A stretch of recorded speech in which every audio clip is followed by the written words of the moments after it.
சேலம் மாவட்டம் கல்லாநத்தம் முட்டல் செல்லும் வழியில் தண்ணீர் குழாய் உடைந்து சாலையில் ஆறாக ஓடுகிறது. இதனால் அந்த பகுதி முழுவதும் சேரும் சகதியுமாக மாறி உள்ளது. சாலையில் பொதுமக்கள் நடந்து செல்லும் போது தயக்கத்துடன் செல்கின்றனர்.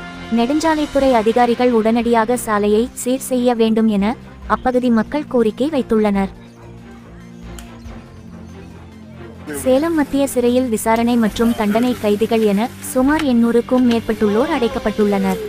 பொங்கல் பண்டிகை வரும் ஜனவரி 14ஆம் தேதி கொண்டாடப்படுவதால் சிறையில் உள்ள கைதிகளுக்கு முழு கரும்பு ஒன்று வழங்கப்பட உள்ளது. சிறையில் பயிரிடப்பட்டுள்ள 10,000 கரும்புகள் கைதிகளுக்கு பொங்கலுக்கு வழங்கப்பட உள்ளதாக மத்திய சிறை சூப்பிரண்டு வினோத் தெரிவித்துள்ளார். சேலம் மத்திய சிறையில் 12 ஏக்கர் நிலப்பரப்பில் கரும்பு பயிரிடப்பட்டுள்ளது. மத்திய சிறையில் உள்ள கைதிகளே கரும்பை பயிரிட்டு பராமரித்து வந்தனர். சேலம் 3 ரோடு அருகே உள்ள தனியார் திருமண மண்டபத்தில் கொங்கு எக்ஸ்போ சேலம் 2025 பிசினஸ் மற்றும் ஷாப்பிங் ஃபெஸ்டிவல் நடைபெற்றது. இந்த நிகழ்ச்சியில் பிரபல திரைப்பட நடிகர் சிவகுமார் கலந்து கொண்டார். உணவு டெலிவரி நிறுவனத்தில் பணி புரியும் மாற்றுத்திறனாளிகளுக்கு பொன்னாடை போர்த்தி பதக்கம் வழங்கி பாராட்டு தெரிவித்தார். உங்க ஊர் ஸ்டுடியோ இந்த பெருமை எந்த ஊரும் கிடையாது, சேலத்துக்கு மட்டும்தான் இந்த பெருமை உண்டு.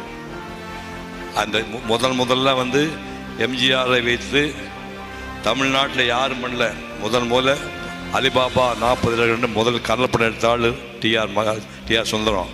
யாருமே எடுக்கல, எந்த ப்ரொடியூசர் இந்தியாவிலே எடுக்கல. முதல்ல இவர் தான் அலிபாபா 40 கடற்படத்தை எடுத்தாள் டிஆர் சுந்தரம் அவர்கள். முதல் மலையாள படம் எடுத்தவர் இவர் தான், முதல் கன்னட படம் எடுத்தது இவர் தான், முதல் ஸ்டண்ட் படம் எடுத்தது இவர் தான். பல முதல்களுக்கு சொந்தக்காரர். அவருக்கு பாரதிதாசனை பிடிக்கும், கண்ணதாசனை பிடிக்கும், எல்லா திராவிட கழக தலைவர்கள் எல்லாரையுமே பிடிக்கும். அந்த பாரதிதாசன்ல வச்சு பல படங்களுக்கு வசனம் எழுதி வச்சிருக்காரு. சுதந்திர போராட்ட வீரர் திருப்பூர் குமரனின் நினைவு தினத்தை முன்னிட்டு சேலம் 5 ரோட்டில் உள்ள அவரது திருவுருவச் சிலைக்கு அகில பாரதிய வித்யார்த்தி பரிஷத் அமைப்பின் சார்பில் சேலம் மாவட்ட நிர்வாகிகள் மாலை அணிவித்து மரியாதை செலுத்தினர். காங்கிரஸ் கமிட்டி சார்பில் மாநகர் மாவட்ட தலைவர் பாஸ்கர் தலைமையிலான நிர்வாகிகள் திருப்பூர் குமரனின் சிலைக்கு மாலை அணிவித்து மரியாதை செலுத்தினர்.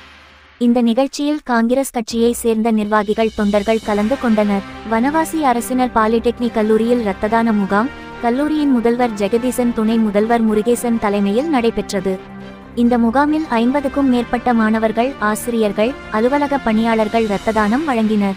சேலம் பஞ்சகாலிப்பட்டியில் உள்ள தனியார் பள்ளியில் படித்து வரும் 9ஆம் வகுப்பு மாணவி சுருதிலயா சதீஷ்கரில் நடைபெற்ற 14 வயதுக்குட்பட்டோருக்கான சர்வதேச சாப் டென்னிஸ் போட்டியில் முதலிடம் பிடித்தார். இந்த மாணவிக்கு பள்ளியின் சார்பில் பாராட்டு விழா நடந்தது.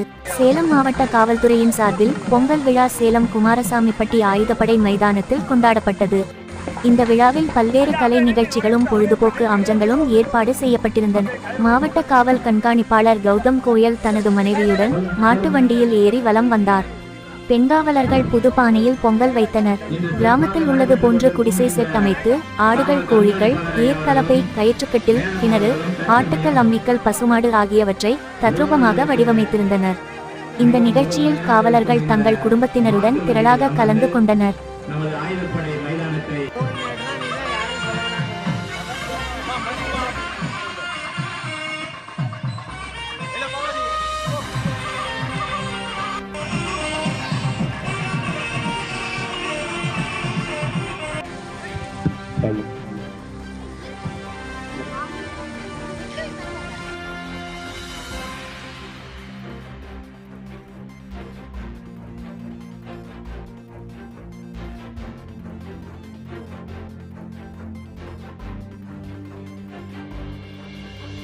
சேலம் மாநகராட்சி அம்மாப்பேட்டை மண்டலம் சார்பாக புகையில்லா போக்கி கொண்டாட வலியுறுத்தி விழிப்புணர்வு பிரச்சாரம் செய்யப்பட்டது. போக்கி அன்று பொதுமக்கள் தேவையற்ற குப்பைகளை சாலையில் எரிக்கக்கூடாது, புகையில்லாத போக்கியை கொண்டாடி ஆரோக்கியத்துடன் வாழ வலியுறுத்தி விழிப்புணர்வு பிரச்சாரம் மேற்கொள்ளப்பட்டது. நம்முடைய தலைவர் முத்தமிழறிஞர் கலைஞருடைய வழிகாட்டுதலின் பேரில் நம்முடைய சாலை தலைவர் திராவிட மாடல் நாயகர் தளபதியார் அவருடைய எண்ணப்படி அவர்கள்தான் சுற்றுச்சூழலுக்கு ஒரு தனித்துறையும்